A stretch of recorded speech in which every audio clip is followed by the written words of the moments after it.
Share market, share बाज़ार एक ऐसा मार्केट है, एक ऐसा बाज़ार है जो मार्केट के बारे में ना तो किसी स्कूल में पढ़ाया जाता है और ना ही किसी यूनिवर्सिटी में शेयर मार्केट से रिलेटेड ज्ञान दिया जाता है। और यही एक रीज़न है जिस रीज़न की वजह से यहाँ पे लाखों लोग आते हैं, पैसे को इन्वेस्ट करते हैं, अपने मेहनत से कमाए हुए पैसे को इन्वेस्ट तो करते हैं, लेकिन अफसोस इस बात का रहता है कि 90% से ज़्यादा लोग शेयर मार्केट में पैसे को कमाता है और सिर्फ 10% लोग ऐसे हैं जो लोग शेयर मार्केट से करोड़ों रुपए बनाता है। तो आज की इस वीडियो में जो लोग शेयर मार्केट में बिल्कुल नया है उनको ये सारे सवालों का जवाब आज की यही एक वीडियो से दूंगा।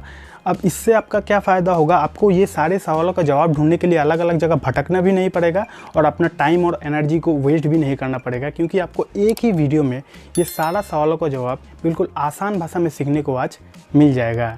सबसे पहला सवाल है कि शेयर मार्केट को शुरू करने के लिए कितना पैसा चाहिए, यानी कि ये जो शेयर मार्केट है इसको शुरुआत करने के लिए स्टार्टिंग टाइम में कितना पैसे की रिक्वायरमेंट रहती है मिनिमम। ठीक है, तो देखिए इसका जो आंसर है ये ना तो किसी किताब में लिखा है और ना ही किसी महान इंसान ने बोल के गया है कि शेयर मार्केट को शुरू करने के लिए कितना पैसा चाहिए। और सबसे बड़ी बात तो ये है कि कुछ लोगों का ये भी मानना है कि शेयर मार्केट सिर्फ अमीरों का खेल है। शेयर मार्केट में वही लोग पैसा कमाता है जो जिनके पास पहले से ही बहुत ज़्यादा पैसा है, वही लोग शेयर मार्केट से पैसे को कमाता है। तो मैं आप लोगों को क्लियर आंसर दे दूं कि ये आपका एक बहुत बड़ा गलतफहमी है, क्योंकि शेयर मार्केट में काफ़ी ज़्यादा ऐसा एग्जांपल है, काफ़ी ज़्यादा लोग हैं जिनके पास एक टाइम थोड़ा भी पैसा नहीं था, वो लोग आज शेयर मार्केट से करोड़ों रुपए बना रहा है। ठीक है, तो ये तो एक अलग बात है। अब अगर आपको ये आंसर जानना है कि शेयर मार्केट को शुरू करने के लिए कितना पैसा चाहिए, तो मैं आप लोगों को बता दूँ कि आप सिर्फ 500 रुपये से भी शुरू कर सकते हो शेयर मार्केट को। बिलीव नहीं होता तो मैं वीडियो के एंड तक आप लोगों को प्रूफ के साथ दिखा दूंगा कि सिर्फ 500 रुपये से भी आप शुरू कर सकते हो। ऐसा नहीं है कि आपको 1 साल 2 साल में ही रिटर्न मिल जाएगा, आपको एक लंबा टाइम तक इन्वेस्ट करते रहना होगा और एक टाइम बाद आपका ये 500 रुपया ना लाखों में रिटर्न देगा। मैं वीडियो के एंड में बताऊंगा कि आप सिर्फ 500 रुपये से शेयर मार्केट को कैसे शुरू कर सकते हो और कुछ सालों बाद आपका रिटर्न कितना गुना बढ़ जाएगा, सारा प्रैक्टिकल प्रूफ के साथ वीडियो में एंड तक बताऊँगा। ठीक है, अब चलते हैं दूसरा सवाल की ओर। दूसरा सवाल है शेयर मार्केट में शुरुआत कैसे करें। तो देखिए, शेयर मार्केट में अगर आपको शुरुआत करना है तो आपको पहले ये जानना होगा कि शेयर मार्केट की इस फील्ड में कितने तरीके से पैसों को इन्वेस्ट किया जाता है। जब तक आप ये नहीं जानोगे कि शेयर मार्केट में कैसे कैसे पैसों को इन्वेस्ट किया जाता है, कितने तरीके से पैसों को इन्वेस्ट किया जाता है, तब तक आपके लिए शेयर मार्केट में शुरुआत करना एक बहुत बड़ा चैलेंज रहेगा। ठीक है, तो अगर आपको शेयर मार्केट में शुरुआत करनी है तो पहले तो आपको ये पता करना होगा कि शेयर मार्केट में आप कितने तरीके से पैसों को इन्वेस्ट कर सकते हो। तो टोटल आप शेयर मार्केट में 4 तरीके से लगभग पैसे को इन्वेस्ट कर सकते हो। पहला हो गया इंट्राडे ट्रेडिंग, दूसरा हो गया डिलीवरी, तीसरा हो गया म्यूचुअल फंड एंड चौथा हो गया एसआईपी। ये 4 तरीके से आप शेयर मार्केट में पैसों को इन्वेस्ट कर सकते हो और ये चारों तरीकों को आपको डिटेल में जानना होगा, डिटेल में समझना होगा, तब जाकर ये आप एक सही डिसीजन को ले पाओगे, तब जाकर ये आप सही तरीके से शेयर मार्केट में शुरुआत कर पाओगे। तो इसके रिलेटेड मैंने एक डेडिकेटेड वीडियो बनाया है। ये चारों पॉइंट को जो है intraday trading, delivery, SIP and mutual fund, ये चारों के बारे में मैंने बिल्कुल बारीकी से समझाया है। अगर आपको वो जानना है तो ऊपर आई बटन में एक वीडियो का लिंक दे रहा हूँ, ये वाला वीडियो देखने के बाद वो वाला वीडियो देख लेना, तो आपको पूरा ये पता चल जाएगा कि शेयर बाज़ार में आखिर शुरुआत कैसे किया जाता है। तीसरा ये सवाल है कि शेयर को खरीदने के बाद आखिर क्या किया जाता है। देखिए, अगर आप डिलीवरी पे कोई एक शेयर को ख़रीदते हो, ठीक है, तो उसके बाद ये डिपेंड करता है कि आप उस शेयर को शॉर्ट टाइम के लिए ख़रीदे हो या फिर लॉन्ग टाइम के लिए ख़रीदे हो। शॉर्ट टाइम का आंसर कुछ और है, लॉन्ग टाइम का आंसर कुछ और है। अगर आप मान लीजिए शॉर्ट टाइम के लिए किसी कंपनी के शेयर को ख़रीदे हो, उसमें अपने पैसे को इन्वेस्ट किए हो, ठीक है, तो शॉर्ट टाइम को जो शेयर मार्केट का कहानी है ना, वो टोटली न्यूज़ पर डिपेंड करता है। मान लीजिए आपने XYZ कोई एक कंपनी के शेयर को ख़रीदा, उसमें अपने पैसे को इन्वेस्ट किया। अब क्या होगा, जो कंपनी के आपने शेयर को ख़रीदा, अगर कोई न्यूज़ अच्छा आ गया उस कंपनी के बारे में, आता है ना, न्यूज़ तो आता ही रहता है, अच्छा ख़राब आता ही रहता है हमेशा। तो जो कंपनी के शेयर को आपने ख़रीदा, उस कंपनी का अगर कोई पॉजिटिव न्यूज़ आ गया तो तुरंत उस कंपनी का शेयर भागेगा। अगर उस कंपनी का कोई नेगेटिव न्यूज़ आ गया तो तुरंत उस कंपनी का जो शेयर है वो नीचे जाएगा। ठीक है, तो शेयर मार्केट ऐसे काम करता है कि अगर आप शॉर्ट टाइम के लिए आए हो तो टोटली न्यूज़ के ऊपर डिपेंड करता है। समझ गए बात? शॉर्ट टाइम मतलब 6 महीना, साल भर के लिए अगर आप आए हो तो न्यूज़ के ऊपर डिपेंड करता है। न्यूज़ अच्छा आया, पॉजिटिव आया तो शेयर भागेगा, न्यूज़ नेगेटिव आया तो शेयर गिरेगा। ठीक है, अब अगर आप लॉन्ग टाइम के लिए आए हो, अब लंबा टाइम सोच के आए हो, तब तो आपको टेंशन लेनी नहीं है। आपको एक ही चीज़ सीखनी पड़ेगी जिसको बोला जाता है फंडामेंटल एनालिसिस। फंडामेंटल एनालिसिस क्या होता है और फंडामेंटल एनालिसिस आखिर कैसे किया जाता है, बिल्कुल आसान भाषा में सिखाया है। आप हमारे चैनल को चेकआउट कर लीजिएगा, ज़रूरत पड़े तो ऊपर आई बटन में भी वीडियो दे दूंगा। आप अगर लॉन्ग टाइम के लिए अपने पैसों को इन्वेस्ट करना चाहते हो शेयर को खरीद कर, ठीक है, तो उसके लिए आपको फंडामेंटल एनालिसिस सीखना होगा अच्छे तरीके से।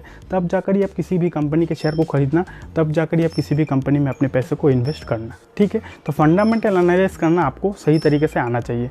जानना है ऊपर आई बटन में दे दूंगा, या फिर आप हमारे चैनल को भी चेकआउट कर सकते हो। चौथा सवाल ये है कि म्यूचुअल फंड आखिर क्या होता है। तो देखिए, काफ़ी लोगों को शेयर मार्केट के बारे में तो पता रहता है कि शेयर मार्केट क्या है, लेकिन ऐसा बहुत ज़्यादा लोग हैं जिनको म्यूचुअल फंड के बारे में पता नहीं रहता, और जानना आपके लिए काफ़ी ज़्यादा ज़रूरी भी है। तो देखिए, शेयर मार्केट का बेसिक क्या है कि यहाँ पे आप कंपनी के शेयर को खरीदते हो। कंपनी अच्छा बिजनेस करती है, अगर कंपनी अच्छा बिजनेस करेगी तो कंपनी का डिमांड बढ़ेगा, कंपनी का शेयर का प्राइस बढ़ेगा, और उसमें इन्वेस्ट किया हुआ आपका पैसा भी बढ़ेगा। यही होता है शेयर मार्केट का बेसिक। बट अगर जिस कंपनी के शेयर को आपने खरीदा वो कंपनी का बिजनेस नहीं चला, तो क्या होगा, कंपनी का जो डिमांड है वो मार्केट से कमेगा, कंपनी का शेयर का प्राइस कमेगा, उसमें लगाया हुआ आपका पैसा भी कमेगा। समझ गए, ये होता है शेयर मार्केट का बेसिक। अब म्यूचुअल फंड आखिर क्या है। तो देखिए, म्यूचुअल फंड का मतलब कुछ एक्सपर्ट लोगों का एक फंड, जो लोग शेयर मार्केट का काफ़ी ज़्यादा नॉलेज रखते हैं, वो लोगों का कुछ टीम रहता है, वो टीम मिलकर एक फ़ंड बनाती है।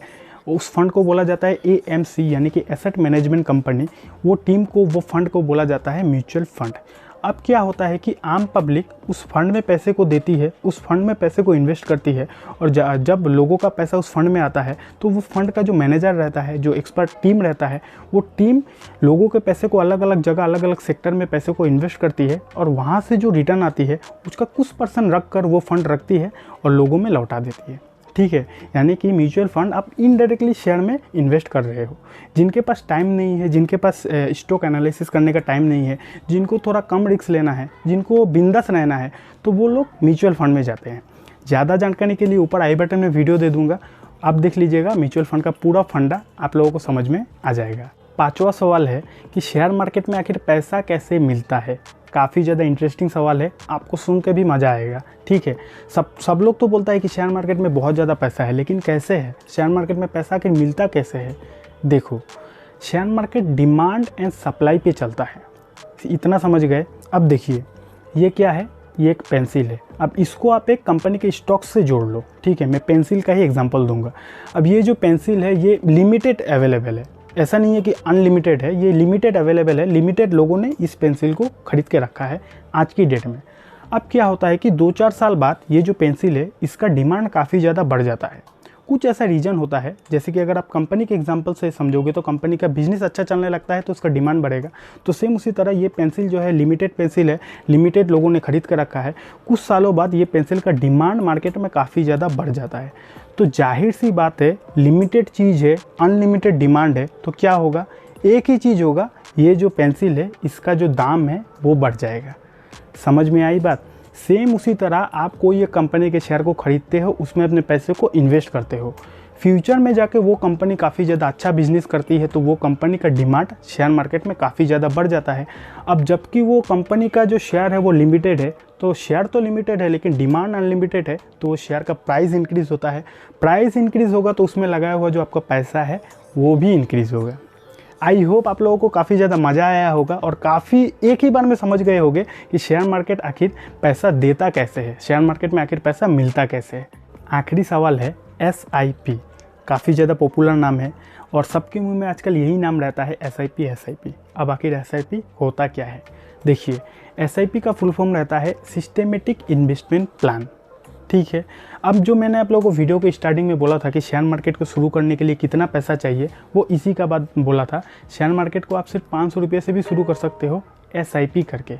अब SIP आखिर होता क्या है। देखो, SIP का मतलब ये होता है कि आप एक सिस्टेमेटिक तरीके से हर महीने एक स्पेसिफिक अमाउंट, वो स्पेसिफिक अमाउंट किसी के लिए 500 भी हो सकता है, वो स्पेसिफिक अमाउंट किसी के लिए 50,000 भी हो सकता है, जिसका जो फाइनेंशियल कंडीशन हो उस हिसाब से मैं बोल रहा हूँ, ठीक है। आप हर महीने एक स्पेसिफिक अमाउंट, एक स्पेसिफिक डेट पर हर महीने सिस्टेमेटिक तरीके से एक म्यूचुअल फंड में पैसे को इन्वेस्ट करते हो। इसी को बोला जाता है SIP। और इसका पावर बहुत ज़्यादा रहता है। आप 500 रुपये से भी शुरू कर सकते हो और लॉन्ग टाइम में आपको बहुत ज़्यादा रिटर्न मिलता है।